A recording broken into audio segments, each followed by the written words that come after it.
평안하십니까? 오늘도 하나님께서 우리에게 허락하신 참 좋은 날입니다.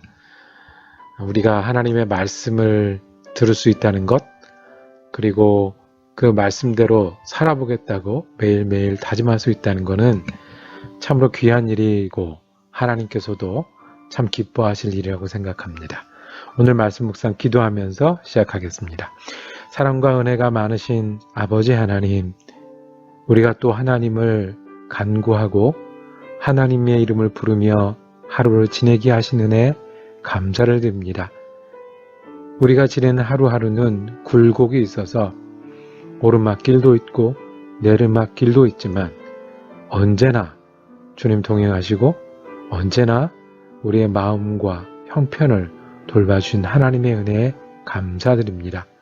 그 하나님 의지해서 오늘도 우리가 하나님 따라 사는 한 날 되게 하여 주시옵소서. 쉽지 않은 시간들을 만나기도 합니다. 코로나로 지내는 기간 동안 지치지 않게 하시고 너무 힘들지 않게 하시고 주님 주시는 평안과 소망으로 더하는 한 날 되게 하여 주시옵소서.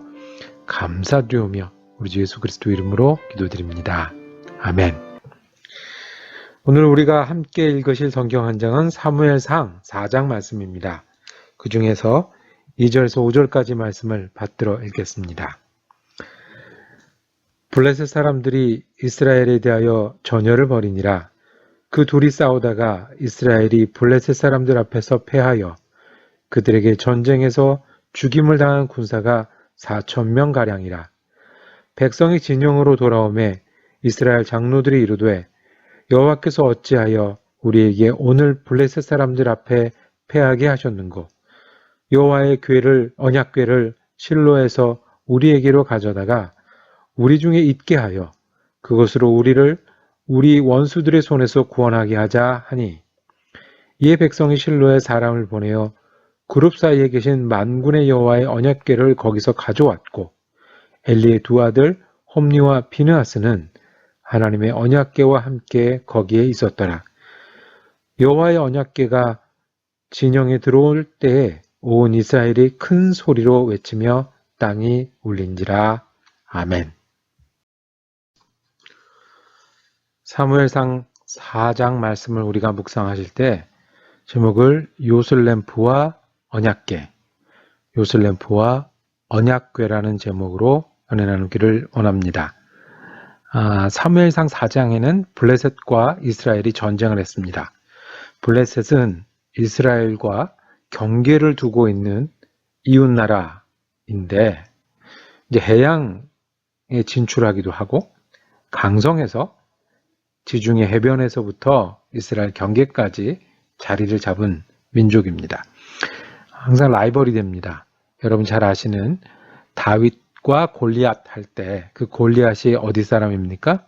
블레셋 사람입니다. 블레셋과 때때로 전쟁을 할 수밖에 없는데 그 전쟁에서 4,000명이 죽었습니다. 눈에 보이는 군사 4,000명이 죽어나가니까 이제 전쟁을 패한 거죠. 돌아오면서 후퇴하면서 질문이 생겼습니다. 오늘 읽은 말씀에 보면 3절에 이스라엘 장로들이 이르되 어찌하여 여호와께서 우리에게 오늘 블레셋 사람들 앞에 패하게 하셨는고? 질문이 크게 잘못돼 보이진 않습니다. 그런데 만약에 여기다가 이제 그 액센트를 좀 넣으면 잘 못 들릴 수도 있습니다. 어떻게 우리가 여호와를 믿는데 강하신 여호와께서 우리를 지게 할 수가 있어? 어떻게 그럴 수가 있어? 라고 하면 이게 질문 자체도 잘못됐다는 생각이 듭니다. 여호와께서 어떻게 우리를 패하게 하셨는가 하는 질문에 답을 어떻게 찾을 수가 있겠죠? 전쟁을 잘못했을 수도 있습니다. 이스라엘 백성은 하나님과의 관계가 중요해서 하나님께 충성하고 잘할 때는 위기에도 하나님의 도우심을 받고, 아닌 경우에는 잘 하는 것 같지만 하나님께서 벌하시는 경우도 많이 경험했잖아요. 그러니 하나님과의 관계, 우리가 어떤 백성이고 무엇을 하고 있는지를 살피기도 했었어야 됩니다. 아니면 이스라엘 백성들 사이에 내분이나 실수가 없는지 살폈어야 되는데 결론은 어떻게 맺냐면 언약궤를 가져오자 했습니다. 실로라는 곳에 있었던 성막 안에 성소 있고 지성소 있고 그 언약궤 앞에는 대제사장만 들어가게 되어 있는데 그걸 그냥 가져오자고 했던 겁니다. 만약에 언약궤가 갖고 오면 언약궤에 계신 하나님이 우리 편이 돼서 힘을 내서 우리가 이길 수 있을 것이다. 그런데 이 몇몇 사람만 그렇게 생각했던 게 아니고요. 올 때 누구도 따라왔습니까? 제사장도 따라왔습니다. 제사장도 그렇게 생각했던 겁니다. 그리고 이 언약궤가 전쟁터에 들어오니까 5절에 보면 온 이스라엘이 큰 소리로 외침에 땅이 울린지라. 땅이 울릴 정도로 막 이렇게 큰 소리로 외쳤던 겁니다. 이제 언약궤가 여기, 하나님이 여기 임하셔서 우리가 이길 거다. 그런데 언약궤가 들어온 것, 그래서 사기충천에 소리 지르는 것을 보고 반대편인 어디요? 블레셋도 정신을 더 바짝 차렸어요. 언약궤가 왔으니 이제 우리가 잘못하다 칠 수도 있다. 정신 바짝 차리자 전쟁을 했습니다. 근데 이번에는 저기 이스라엘이 3만 명이 죽었어요.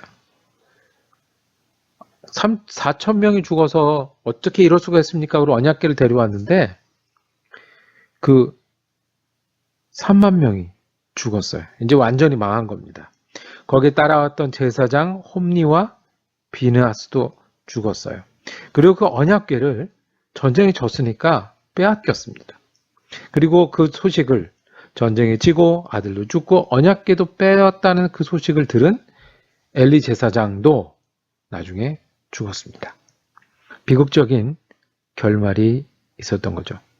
자, 언약궤는 왜 언약궤입니까? 그 안에 뭐가 있어서? 하나님의 언약이 들어있어서.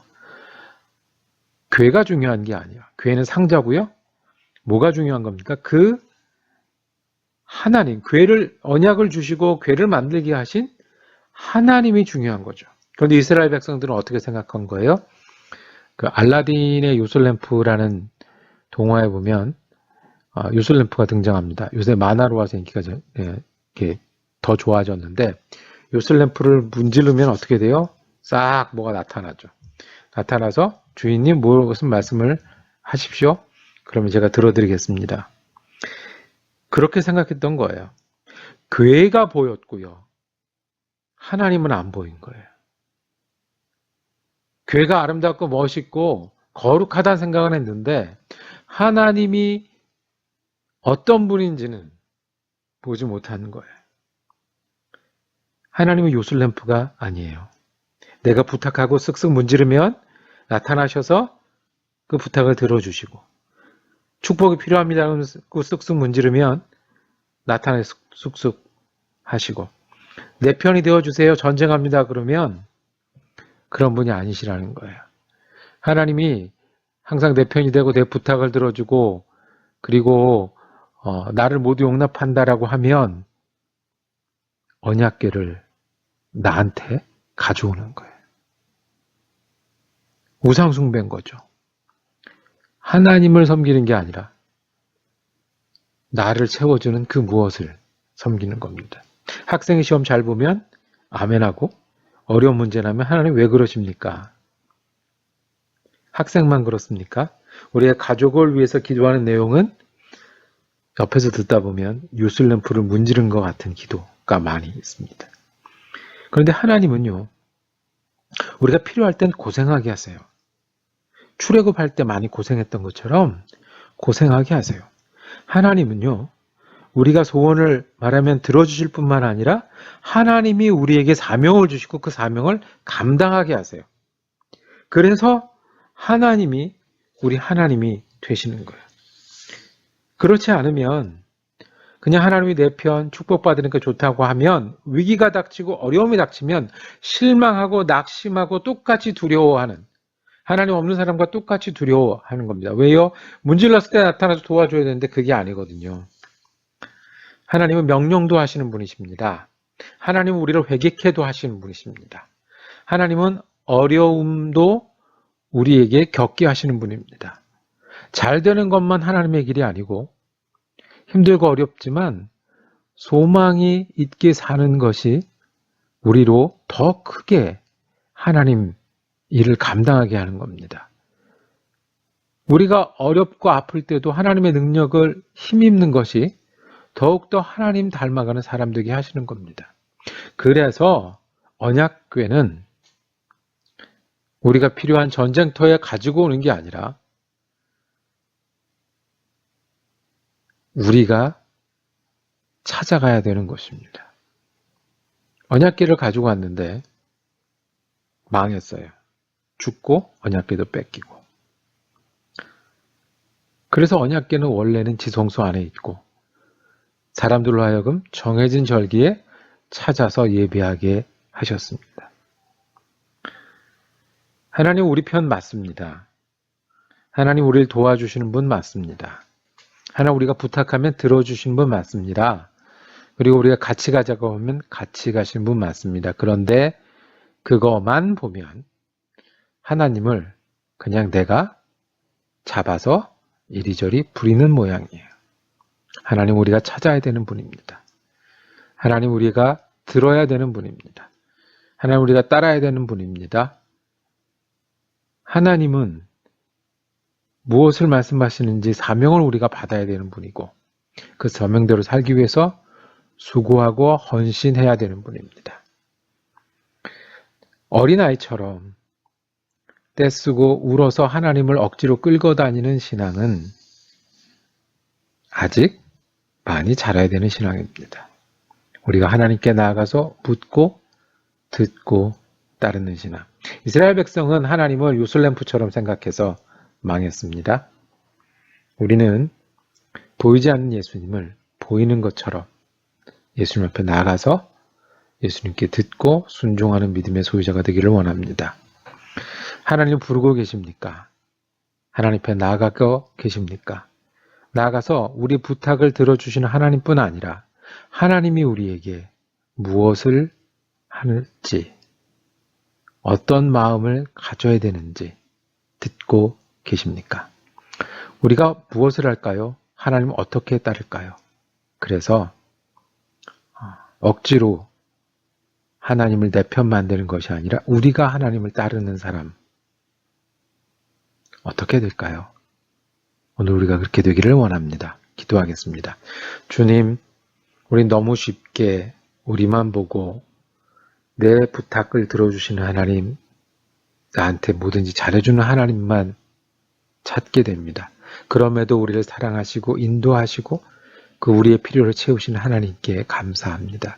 우리가 더 나가기를 원합니다. 우리가 하나님을 찾는 사람 되게 하시고 하나님께 듣는 사람 되게 하시고 듣는 대로 사명 감당하고 헌신하는 사람 되게 하여 주셔서 우리가 정말 성숙한 믿음의 사람, 어른 같은 믿음의 사람 되게 하여 주시옵소서. 우리 지금 예수 그리스도 이름으로 기도드립니다. 아멘. 말씀 묵상 함께 할 수 있어서 감사합니다. 오늘은 묵상 끝나고 하나님이 무엇을 원하실까? 내가 원하는 거는 하나님께 이렇게 말씀드리는데 하나님은 어떻게 말씀하실까? 묵상하는 시간, 기도하는 시간 가지셨으면 좋겠습니다. 저는 내일 사무엘상 5장 말씀으로 다시 찾아뵙겠습니다. 은혜로운 하루 되시길 바랍니다.